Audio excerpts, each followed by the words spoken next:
Details చూస్తే మరో మైలురాయి సాధించేందుకు భారత అంతరిక్ష పరిశోధన సంస్థ సిద్ధమైంది. తన 100వ ఉపగ్రహాన్ని ప్రయోగించేందుకు ఏర్పాట్లు పూర్తి చేసింది. నెల్లూరు జిల్లాలోని శ్రీహరికోట అంతరిక్ష కేంద్రం నుంచి పిఎస్ఎల్వి C40 రాకెట్ ను నింగిలోకి పంపనుంది. పిఎస్ఎల్వి C40 ద్వారా 31 ఉపగ్రహాలను కక్షలోకి ప్రవేశపెట్టబోతోంది.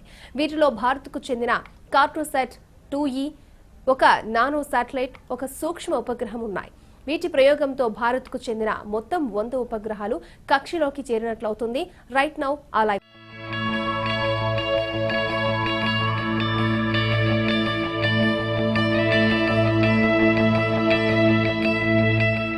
అంతరిక్షంలో అద్భుతాలు సృష్టిస్తూ భారత కీర్తి పతాకాన్ని నలుదిశలా వ్యాప్తి చేస్తున్న ఇస్రో మరో ఘన చరిత్రకు శ్రీకారం చుట్టింది.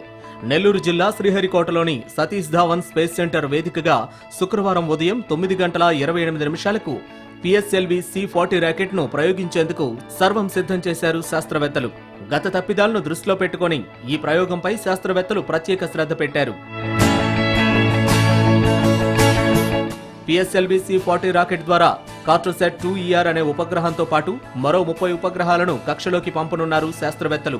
ఇందులో 2 స్వదేశానికి చెందిన మైక్రో, నానో ఉపగ్రహాలుండగా America, Britain, Republic of Korea, France, Finland, Canada దేశాలకు చెందిన 28 ఉపగ్రహాలున్నాయి.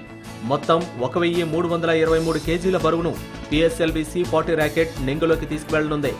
ఇక ఈ ప్రయోగంలో ప్రధానంగా చెప్పుకోవాల్సింది కార్టోసాట్ సిరీస్ గురించే. భూ వాతావరణంలో స్థితిగతులను తెలుసుకునేందుకు 2007లో ఈ సిరీస్ ను ప్రారంభించారు.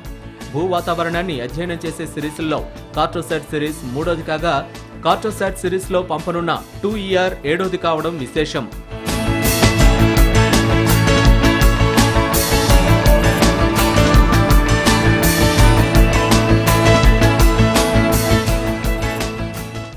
$710 కేజీల బరువు కలిగిన ఈ ఉపగ్రహం భూమిపై వాతావరణ స్థితిగతులు, సముద్ర గర్భం, తుఫాను వంటి వివరాలను ముందుగా తెలుసుకునేలా స్పష్టమైన ఫోటోలను పంపిస్తుంది. దీంతో ఈ ప్రయోగంపై పూర్తి స్థాయిలో సన్నద్ధంగా ఉన్నారు శాస్త్రవేత్తలు.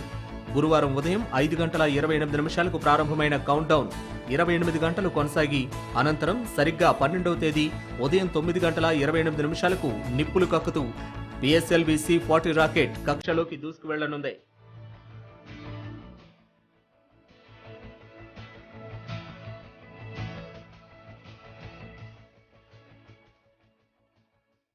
ఇక ఈ ప్రయోగంతో ఇస్రో మరో మైలురాయి చేరుకోనుంది.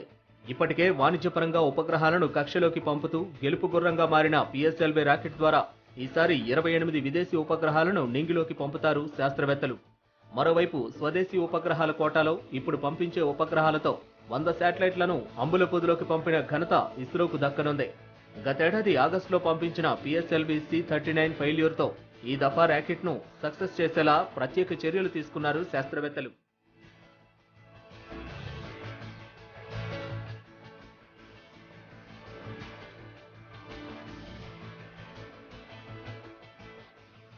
మొదటి లాంచ్ ప్యాడ్ నుంచి ఈ రాకెట్ ప్రయోగానికి సిద్ధంగా ఉండగా షార్లో భారీ భద్రతా ఏర్పాట్లు చేశారు సిఆర్పీఎఫ్ బృందాలు. స్థానిక పోలీసులతో పాటు షార్ చుట్టుపక్కల కట్టుదిట్ట భద్రతా ఏర్పాట్లు చేశారు. మొత్తానికి శుక్రవారం ఉదయం ప్రయోగించనున్న పిఎస్ఎల్వి C40 ప్రయోగం సక్సెస్ కావాలని యావత్ భారతదేశం ఎదురు చూస్తోంది. మనం కూడా ఇస్రోకు ఆల్ ది బెస్ట్ చెప్దాం.